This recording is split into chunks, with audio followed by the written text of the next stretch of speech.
जी नाज़रीन अस्सलाम वालेकुम। चार बहुत अहम खबरों पर बात करनी है। अभी अभी ईरान में एक अमेरिका का हमला हुआ और उसमें जो चीफ सिक्योरिटी के हैं ईरान के अली लारियानी, अमेरिका के मुताबिक उन्हें कत्ल कर दिया गया है, शहीद कर दिया गया है। ये सिचुएशन क्या है और ईरान और अमेरिका कॉन्फ्लिक्ट में आगे क्या सूरत हाल बन रही है, इस पे हम बात करेंगे। दूसरा, कल रात पाकिस्तान ने अफ़गानिस्तान में बड़े टारगेटेड हमले किए, काबुल और नंगरहार में। वहाँ क्या सिचुएशन रही, अफ़गानिस्तान के दहशतगर्दों ने क्या प्रोपेगेंडा किया पाकिस्तान के ख़िलाफ़, इस पर बात करेंगे। और आज जनाब वज़ीर ख़ज़ाना ने कहा है कि मसला ही कोई नहीं है, पेट्रोल ले रहे बह रहे हैं और हमारी मार्च क्या अप्रैल तक जो है चीज़ें पूरी हैं। और आखिर में बात करेंगे नेतन्याहू के हवाले से। उसकी एक और वीडियो आई है जो पहले से ज़्यादा AI प्रोड्यूस लग रही है और लगता है कि नेतन्याहू मंजर आम पर नहीं आ रहा। गैर मुसद्दिक़ा इत्तलात यही हैं कि नेतन्याहू मारा गया है। आपसे दरख्वास्त है इस चैनल को सब्सक्राइब कर लें, बेल आइकन को प्रेस कर लें ताकि हर वीडियो आपको बर वक्त मिलती रहे। सबसे पहले बात करते हैं अली लारियानी के हवाले से। अली लारियानी बड़ा खुलकर ईरान की हक़ में बोल रहे थे और ईरान का दिफा भी कर रहे थे, अमेरिका के इस्तिबदाद से बिल्कुल नहीं डर रहे थे। तो वो जनाब उन्होंने आगे देखा सूरत हाल को और अमेरिका ने उन्हें टारगेट किया और उनके बारे में, लेकिन अब ईरानी इस खौफ से आज़ाद हो गए।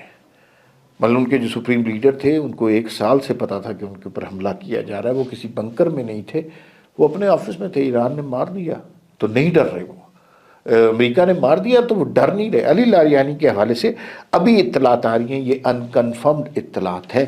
डोनाल्ड ट्रंप जैसे जैसे इस जंग में आगे बढ़ते जा रहे हैं, इस जंग में फंसते जा रहे हैं। ये एक दलदल है, ये उसी तरह का दलदल है जिस तरह का दलदल जो है रूस के लिए अफ़गानिस्तान बन गया था, जिस तरह का दलदल वियतनाम अमेरिका के लिए बन गया था। तो वहाँ पर सूरत हाल ऐसी ही बन रही है। प्राइसेस बढ़ रही हैं कीमतों की, पेट्रोल की, और एलाइज अब नाराज़ होना शुरू हो गए। डोनाल्ड ट्रंप ने सबसे कहा कि मैंने नेटो पर इतने पैसे खर्च किए, ज़ालिमों मेरी मदद को आओ, और कोई शख्स मदद नहीं कर रहा। दुनिया में इस वक्त 3 बड़ी ताकतें हैं। इस ज़माने में 2 होती थी, लेकिन अब 3 बड़ी ताकतें हैं। उन 3 बड़ी ताकतों में एक अमेरिका है, एक रूस है और एक चीन है। ये सिर्फ अमेरिका को, चीन और रूस इस वक्त अमेरिका को एक्सपोज होते हुए देख रहे हैं, तमाशा बनते देख रहे हैं कि कोई मदद नहीं कर रहा। सबको पता है कि ईरान के ख़िलाफ़ एक लायानी बेमानी जंग शुरू की है, इसका कोई मतलब नहीं है और इसकी जंग को लेकर वो चल रहे हैं। तो दुनिया में डोनाल्ड ट्रंप की मदद करने वाले कम लोग हैं।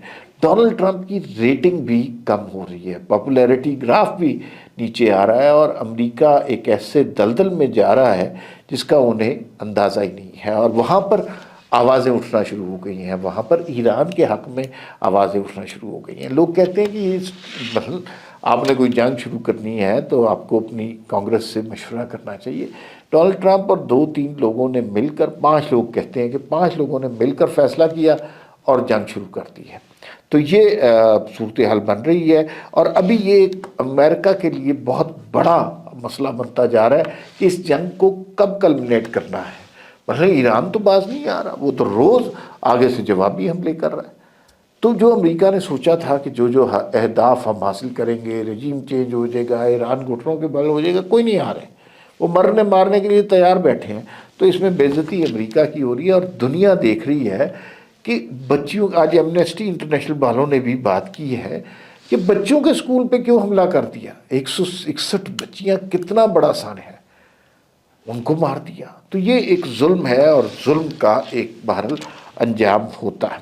अच्छा, कल पाकिस्तान ने अफ़गानिस्तान पर हमला किया, 2 इलाके काबुल और नंगरहार, दहशतगर्दों के अड्डों पर हमला किया जहां पर वो असलहे के डिपो थे, जहां पर दहशतगर्दी पाकिस्तान के ख़िलाफ़ जो होती थी वो असलहा छुपा कर रखा हुआ था और वो बिल्डिंगें उड़ा के रख दी। और पाकिस्तान अब बिल्कुल क्लियर है, कोई सॉफ्ट कॉर्नर हमारे दिलों में नहीं है इन दहशतगर्दों के लिए, और कोई आदमी ये नहीं समझ रहा कि नहीं इनसे बात करनी चाहिए, इनको ठोकना चाहिए, और पाकिस्तान इनको सही तरह ठोक रहा है। यही इनके साथ ہونا چاہیے.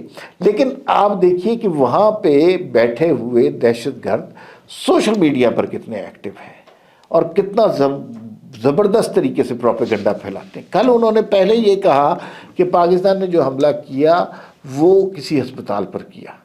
یہ بالکل جھوٹ ہے، بالکل فراڈ ہے. پاکستان کے حملے بالکل پریسائز فوکسڈ حملے ہیں اور صرف دہشت گردوں کے ٹھکانوں پہ ہو رہے ہیں.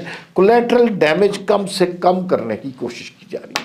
جس کو وہ ہسپتال بتا رہے ہیں یا وہ بعد میں پتہ چلا ہسپتال بھی نہیں ہے، وہ جو نشئی ہے نا، جو نشہ کر کر کے منشیات کے آدمی جو لوگ ہوتے ہیں ان کو اکٹھا کر کے ان کا کوئی کلینک سا بنایا ہوا. مجھے نہیں پتا کہ وہاں پہ ان کو مارا گیا ہے کہ نہیں، لیکن ان کو بھی نہیں مارا جانا چاہیے.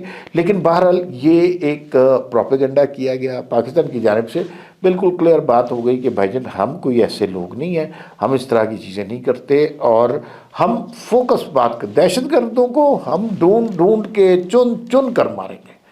لیکن یہ نہیں ہو سکتا کہ ہم سول آبادی کو نقصان پہنچانا شروع کر دیں.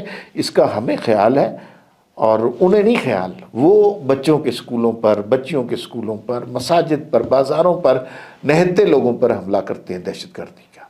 پاکستان ایک آرگنائز فورس ہے اور ہمیں پتہ ہے کہ ہماری لیمیٹیشنز کیا ہے اور ہمارے اہداف کیا ہیں.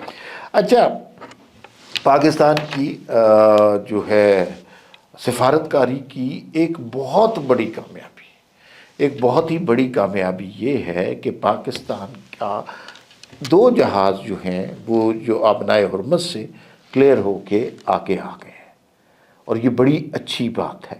اور اس میں ہم نے دیکھا ہے کہ کوئی جہاز نہیں آ رہا، باٹل نیک بن گئی ہے. ایران کا وہاں پر کنٹرول ہے، کسی کے کوئی جہاز نہیں آ رہے. ہمارا اب دیکھیے پاکستان کی پوزیشن بھی مختلف ہے، مشکل ہے. ایران سے بھی ہمارے برادرانہ تعلقات ہیں، سعودی عرب کے ساتھ بھی دفاع کیا. ایران وہاں پر حملے کر رہا ہے تو ہمیں کہیں نہ کہیں بیچ میں. لیکن آپ دیکھیے کہ وہ جو وزیر خارجہ ہیں ایران کے، وہ اردو میں ٹویٹ کر کے پاکستان کی تعریف کر رہے ہیں. کتنی بڑی بات ہے ان حالات میں. سعودی عرب کے ساتھ تو ویسے ہی ہمارے بہت اچھے مراسم ہیں. وہ ابھی محمد بن سلمان شہزادہ نے ہمیں بلایا شہباز شریف صاحب کو اور بڑی ایکسکلوسیو میٹنگ کی ہے. تو اس کا مطلب ہے کہ چیزیں اب تبدیل ہونے لگی ہیں جو پاکستان کے حوالے سے. پاکستان کی ڈپلومیسی کی کمال کامیابی ہے کہ وہاں سے ایک جہاز جس کا نام کراچی ہے وہ چند گھنٹوں میں پاکستان پہنچ جائے گا تیل کا. اور اس کے بعد دوسرا جہاز جس کا نام پالکی ہے وہ بھی 1-2 دن میں وہ اس بندرگاہ سے کلیئر ہو چکا ہے، 1-2 دن تک پہنچے گا. ایک تیل کا تیسرا جہاز جو ہے جو بحیرہ احمر سے، ریڈ سی سے کراس کرتا ہوا پاکستان تک چند دنوں تک پہنچے گا. یہ پاکستان کے لیے بڑی تشفی کی بات ہے. ایک تو اچھا چین کے بھی جہاز وہاں سے نکل رہے ہیں اور انڈیا کے بھی. تو اس کا مطلب ہے کہ یہ ڈپلومیسی کے حوالے سے یہ ملک چل رہے ہیں. لیکن امریکہ پھنسا ہوا ہے، اس کے الائز پھنسے ہوئے ہیں اور وہاں پر پیٹرول کی قیمتیں بڑھتی جا رہی ہیں. تو یہ سچویشن بڑی مشکل ہو گئی ہے باقی ممالک کے لیے. لیکن پاکستان کی ڈپلومیسی کا یہ بہت بڑا کارنامہ ہے اور اسی وجہ سے آج وزیر خزانہ نے یہ کہا کہ بھئی ہمارے پاس مارچ کے تو ذخائر ہیں. لوگ بڑی بات کر رہے ہیں 28 دن کے ذخائر، اور 28 دن کے ہی ہوتے ہیں. اتنے ہی ذخائر ہوتے ہیں پاکستان جیسے ملکوں میں اور یہ پرائیویٹ کمپنیاں ہیں وہ یہ ذخائر وہ کرتی ہیں. تو وہ ہمارے پاس ہیں اور آج تک کبھی ایسا تھوڑی ہوا ہے کہ پیٹرول ختم ہو گیا ہوا ہے، کبھی ایسا نہیں ہوا. تو وہ ہمارے پاس ذخائر موجود ہیں اور وہ ذخائر ہم انشاءاللہ ان میں اور بھی اضافہ ہو جائے گا. یہ 3 جہاز آ رہے ہیں تو سد خیر ہے، کوئی پریشانی کی بات نہیں ہے. اور وزیر خزانہ نے بھی اس پہ کہا جی کہ بے شمار ذخائر ہیں اور کوئی پریشانی کی بات نہیں ہے.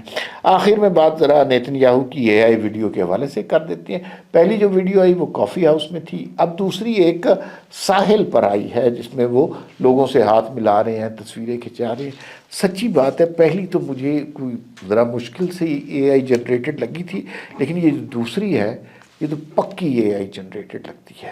اس کا مطلب یہ ہے کہ بھئی ڈونلڈ ٹرمپ، یہ نیتن یاہو ساحلوں پہ پھر رہے ہیں، اپنی پارلیمنٹ میں نہیں جا رہے، وہاں خطاب نہیں کر رہے. تو یہ حیرت کی بات ہے نا، کچھ نہ کچھ گڑبڑ ضرور ہے.